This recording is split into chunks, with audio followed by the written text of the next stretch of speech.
গোল ৩টি না, গোল হতে পারত ৬টি। ভিনি এই মুহূর্তে আসলে ব্রাজিলের প্রাণভোমরা। তো ৩টি গোল কি খুব বেশি? হাইতির বিপক্ষে ব্রাজিলের 3টি গোল কিন্তু আসলে যেটা বলা হচ্ছে যে তাদের আজকে গোল বন্যায় ভাসিয়ে দেওয়ার কথা ছিল, কারণ এই গ্রুপ সি থেকে চ্যাম্পিয়ন হতে গেলে মরক্কোর সাথে কিন্তু তাদের গোল ব্যবধান বাড়াতে হবে। সেখানে কিন্তু ব্রাজিলের শুধু জয় না, জয়ের বেশি, মানে 3টি গোলের বেশি হলে অনেক ভালো হতো। তারপরেও সুযোগ থাকতে চাচ্ছে চ্যাম্পিয়ন হওয়ার, গ্রুপ চ্যাম্পিয়ন হওয়ার এবং চ্যাম্পিয়ন হয়ে কিন্তু তার পরবর্তী রাউন্ডে যেতে যাচ্ছে। আজকে যে ব্যাপারটি আমাদের কাছে আমরা খেয়াল করলাম যে এইখানে কিন্তু আজকের ম্যাচটিতে কিন্তু ভিনিসিয়াস বাদিক থেকে যে অ্যাটাকগুলো করেছে, তার পায়ে যে বলগুলো এসেছে, তখনই কিন্তু আসলে সম্ভাবনাগুলো তৈরি হয়েছে। ওদিক থেকে ডান দিকে যখন রাফিনিয়া খেলছিল তখনও সম্ভাবনা তৈরি হয়েছিল, বাট রাফিনিয়া কিন্তু বার্সেলোনার এই তারকা, তিনি কিন্তু সেই সুযোগগুলো কাজে লাগাতে পারেননি। আগের ম্যাচেও দেখা গিয়েছে মরক্কোর সঙ্গে রাফিনিয়া কিন্তু মিস করেছেন, এবং আজকেও কিন্তু তার শুরুটাও হয়েছিল একটি অফসাইড গোল থেকে।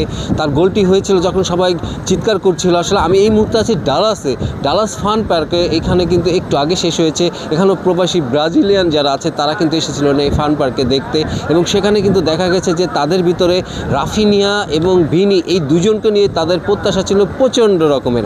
কিন্তু একদিক থেকে বাদিক থেকে যখন ভিনিসিয়াস আক্রমণ করেছে, তিনি বারবার তার শৈলীগুলো দেখিয়েছে ডি বক্সের ভিতরে। আপনারা যদি খেয়াল করেন, তিনি যে ব্যাক হিল করে পাসটা দিয়েছিলেন কুনিয়াকে, এবং যে গোলটি করেছেন, সব মিলিয়ে তার একটি গোল একটি অ্যাসিস্ট, এবং ভিনি ছিল প্রচণ্ড ভাইব্রেন্ট।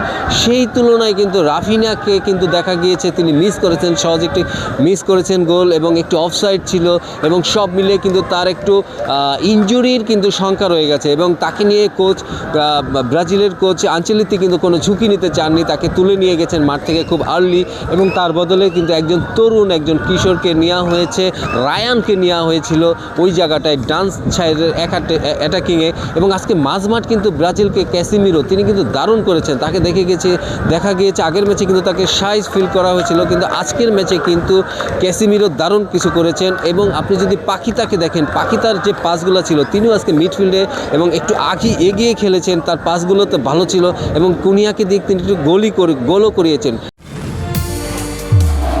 নির্মাণের নাম্বার 1 শাহ সিমেন্ট। সব মিলিয়ে আজকের ব্রাজিলকে কিন্তু ব্রাজিলের মতনই মনে হয়েছে, যেটি আমরা বলছিলাম যে ব্রাজিলকে আগের ম্যাচে ঠিক ব্রাজিলের মতন মনে হয়নি। তবে আজকে ব্রাজিলকে ব্রাজিলের মতন মনে হলেও সাম্বাটা কিন্তু এখনও দেখতে পারেনি। সেই সাম্বার জন্য হয়তো আমাদেরকে অপেক্ষা করতে হবে।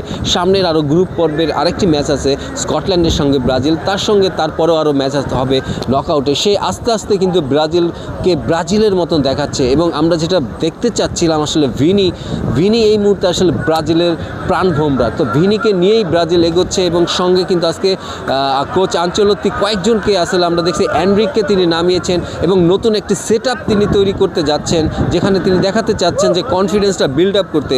তার সিনিয়র এবং জুনিয়র মিলিয়ে কিন্তু এই ব্রাজিল অনন্য এক ব্রাজিল আমরা দেখেছি। তবে আবার যেটা বললাম যে গোল 3টি না, গোল হতে পারত 6টি, কিন্তু তারপরেও যেটা হয় যে ব্রাজিল এই মুহূর্তে এই গ্রুপের লিডে আছে, এবং পরবর্তীতে স্কটল্যান্ডের সঙ্গে ম্যাচ, সেটা মায়ামিতে ম্যাচ, সেই ম্যাচটি জিততে পারলে এবং আরও ভালো কিছু গোল দিতে পারলে, তাহলে কিন্তু গ্রুপ চ্যাম্পিয়ন হয়ে ব্রাজিল চলে যাবে পরবর্তী রাউন্ডে।